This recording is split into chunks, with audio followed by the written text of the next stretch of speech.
C'est un plaisir, comme à chaque fois, de vous recevoir dans cette émission, l'invité du jour, prévu du 21 septembre au 24 2022. Le Salon des métiers de l'audiovisuel et du numérique, appelé SAMO, réunira pour la deuxième édition l'ensemble des médias en un seul lieu pour échanger à nouveau sur leur expérience respective, organisée sous la forme de symposiums, d'ateliers webinaires et de networking avec notre invité du jour.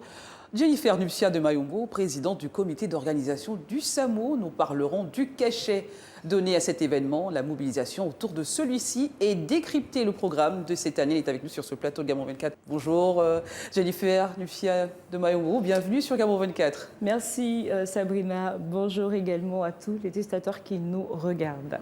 Alors vous annoncez pour ce 21 septembre 2022 la deuxième édition du Salon des métiers de l'audiovisuel et du numérique.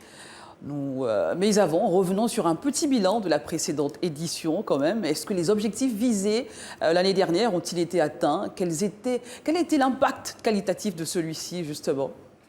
Alors déjà Sabrina, merci de nous recevoir sur votre plateau, c'est un véritable privilège. Il est important de préciser qu'au niveau du Gabon, il y a déjà eu des salons, mais un salon dans ce type bien précis, non. C'était donc la première fois d'organiser un salon qui devait à la fois réunir tout le secteur de l'audiovisuel. Vous avez les médias, vous avez le cinéma, tout était mis en avant, la presse en ligne également et même la presse écrite. À côté de cela, le numérique, parce qu'il ne faut pas se mentir, aujourd'hui, tout est en train d'être digitalisé. Nous sommes en train d'aller à une nouvelle ère, j'ai envie de dire. Alors, le Salon des métiers de l'audiovisuel et du numérique a démarré. En réalité, on était parti sur 20 personnes. On s'est dit probablement qu'il n'y aura que 20 personnes qui vont faire le déplacement. Mais on a été agréablement surpris. On a formé 120 professionnels. Voilà, 120 professionnels ont fait une mise à niveau parce que pour la plupart, certains travaillaient déjà dans des structures, soit de la com ou autres. Et donc, certains, c'était pour d'autres, c'était un renforcement de capacité. Pour des étudiants et même des passionnés, eh ben, ils sont venus prendre des rudiments nécessaires pour aller par la suite. Et donc, pour revenir sur la question, l'objectif a bel et bien été atteint. Pour quelle raison?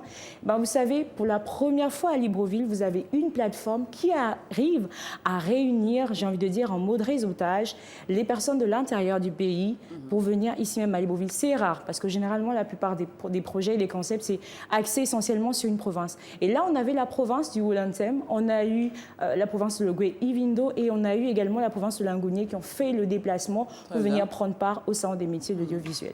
Et quelles sont les conditions ou les critères de choix qui permettent de faire partie de cette expérience, Jennifer Nuptia? Alors en réalité, dès lors que vous avez entre 8, sinon entre 11, et dès lors que vous savez déjà manipuler un smartphone, donc entre 11, j'ai envie de dire, et 77 ans, en réalité, vous nous intéressez.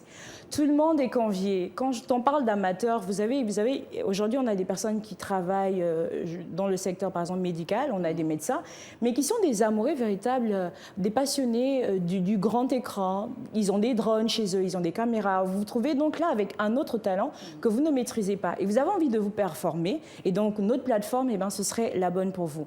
On s'intéresse à tout type de profil. On n'a pas un choix spécifique. Donc, on veut prendre des amateurs, on veut prendre des professionnels. Pourquoi? Parce que, vous savez, au niveau du Gabon, ça va quand même faire près de 5 ans qu'on n'a plus la possibilité, certaines entreprises, certains médias n'ont plus la possibilité d'aller pouvoir se faire ressourcer à l'international pour d'autres, aller se faire former, aller avoir même des stages. Et là, on vous donne la possibilité de renforcer vos capacités sur place. Et donc, les critères, on s'intéresse à tout le monde. Il y a longtemps que vous êtes allé à l'école, vous nous intéressez. Vous allez me dire, mais j'ai pas mon bac, j'ai pas mon BEPC. En réalité, on n'a pas besoin de diplôme. Là, on parle d'une vocation, on parle d'une passion qui doit être mise essentiellement en avant. Et on rappelle que cette année, le thème, c'est la transformation de l'audiovisuel par le numérique. On parlera de cette thématique. D'ailleurs, quels sont les objectifs de cette année 2022? Tout est fixé, je pense. Alors ? Oui, on va dire que tout est fin prêt, tout est fixé. Maintenant, on veut que les jeunes s'adonnent davantage. Malheureusement, cette année, on a beaucoup de petites innovations. L'an dernier, on était parti sur 4 thématiques. Cette année, on a des innovations comme le développeur web, que l'on ne connaissait pas, le multimédia, qui est présent. On avait déjà la communication digitale l'an dernier. Cette année, on a la communication institutionnelle qui vient renforcer la communication digitale. On a le community manager. Certaines personnes ne savent pas que c'est un un vrai métier. Et là, venez découvrir des professionnels qui vont vous expliquer ce que c'est. Exactement. On a toujours la réalisation montage vidéo. Rassurez-vous, Sabrina, l'an dernier, c'était l'un des ateliers qui a eu plus de grand monde. Plus de succès. Oui, un grand succès. Ils étaient 27 jeunes à avoir fait le déplacement. Quand je dis jeunes, je mets entre guillemets parce qu'il y avait beaucoup de professionnels également à l'intérieur. L'atelier en journalisme et animation TV et radio, on le scinde, on le divise en deux. Oui. Pourquoi? Parce que généralement, vous avez l'impression qu'ils ne sont qu'à 30, mais après, vite fait, ils deviennent à 60. Donc, on est obligé de le scinder. Alors, on a fait cette année en innovation, on va parler de l'ingénierie du son et de la lumière.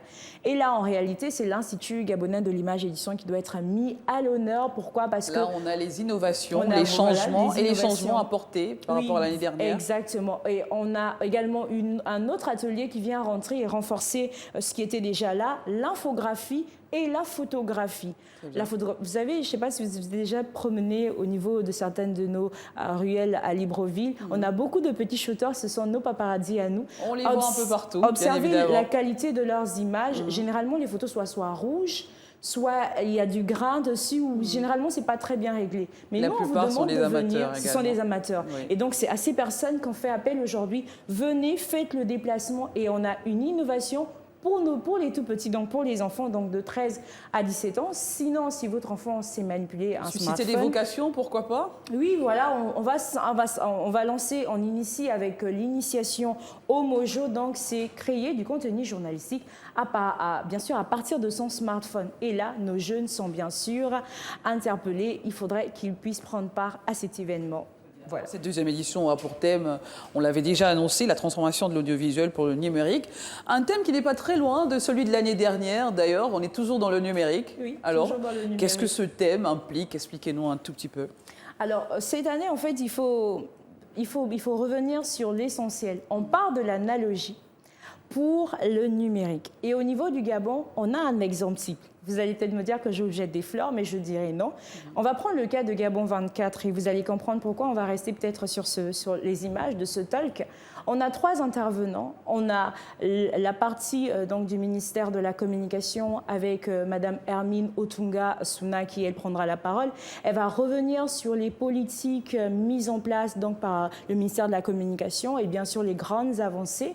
Et on a également le directeur général donc, de la promotion numérique qui, lui, reviendra également sur les politiques mises en place. Et on a à côté Madame Bigour qui, ici, va être prise en exemple. Pour quelle raison? Quand on regarde Gabon 24, c'est vrai qu'au niveau du Gabon, on a d'autres médias, j'ai envie de dire, qui excellent. Mais quand on regarde Gabon 24, vous êtes parti de l'analogie au véritable numérique.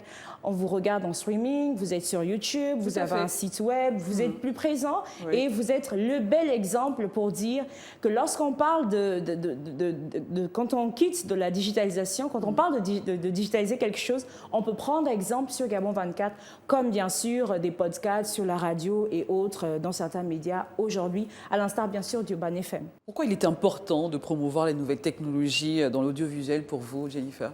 Alors parce qu'aujourd'hui, rien ne se fait sans le digital. Il est important de le dire. Vous allez vous rendre compte que même dans le secteur de la santé, aujourd'hui, on a ce qu'on appelle le e-santé.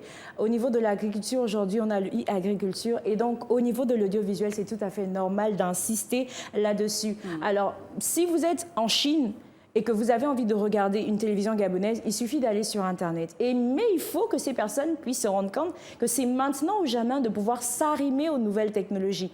Les nouvelles technologies vont grandir avec nos enfants. C'est pas méconnu. Par contre, vous avez des personnes qui vont prendre la parole pendant le SAMO. Ce sont des personnes de l'ancienne génération qui ont travaillé à Africa numéro 1. Elles vont venir vous parler de l'anagramme. Elles vont venir vous dire que nous, à l'époque, c'était une cassette. On coupait la bande, on faisait comme ça. Mais aujourd'hui, les jeunes n'ont plus besoin de cela. Rien qu'à partir de son ordinateur, on arrive à enregistrer des émissions, à les mettre en ligne. Vous voyez la rapidité que ça prend. Tout simplement l'ère du moment, il faut s'adapter, il faut s'arrimer. Et même pour la photo, parce que oui, la photo à l'époque, on avait une chambre noire, la photo, on avait des clichés. Aujourd'hui, on n'a plus besoin de cela. Vous faites filmer à 10 h, normalement à 12 h, c'est bon. Jennifer, nous sommes quasiment au terme de cette émission. Déjà, j'ai pas terminé. Peut-être nous décliner le programme très rapidement et nous dire si tout est fin prêt, s'il y a également un message à faire passer. Alors, pour revenir sur le programme, on va retenir que c'est une grande activité. Ce sera la 2e édition donc, du SAMO et au programme, nous aurons des webinaires. Donc, pour ceux qui ne pourront pas faire le déplacement au niveau de Libreville, vous aurez un lien pour pouvoir vous inscrire en ligne et prendre part à nos différents ateliers de formation. Il y aura des conférences débats, donc faites le déplacement du côté du Musée national dès 8h30 pour prendre part aux ateliers. Mais il y a également autre chose, c'est le village des médias. Et l'an dernier, déjà, il a eu un franc succès parce qu'il a été animé par plusieurs personnes de l'intérieur du pays. Et cette année encore, beaucoup de personnes viendront. Donc, on a des stands d'exposition.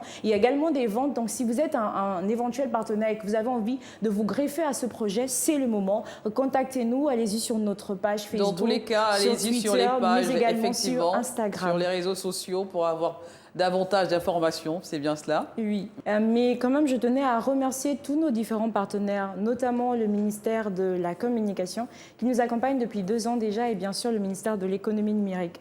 Un nouveau ministère s'est greffé au projet, c'est le ministère de la Culture. Vraiment, merci pour tout ce qui a été fait déjà, et bien sûr, vous qui nous accompagnez, à l'instar de Comilog, à l'instar de Canal+, Gabon 24, Gabon Télévision, et pour ne pas citer tout le monde, les éditions de SAM, un grand merci à vous. Merci Jennifer d'avoir été notre invitée du jour. À très bientôt. Merci. On espère vous revoir, pourquoi pas une 3e édition et d'ici peu. Oui, très bien. Merci. Merci à vous également d'avoir été notre. Nous recevions à l'instant Jennifer Nuptia de Mayombo. Elle est présidente du comité d'organisation du SAMO qui se tient du 21 septembre au 24. Allez-y, n'hésitez pas, les professionnels ou pas, amateurs, à vous y rendre. À très bientôt. L'aventure se poursuit avec un nouvel invité sur ce même plateau.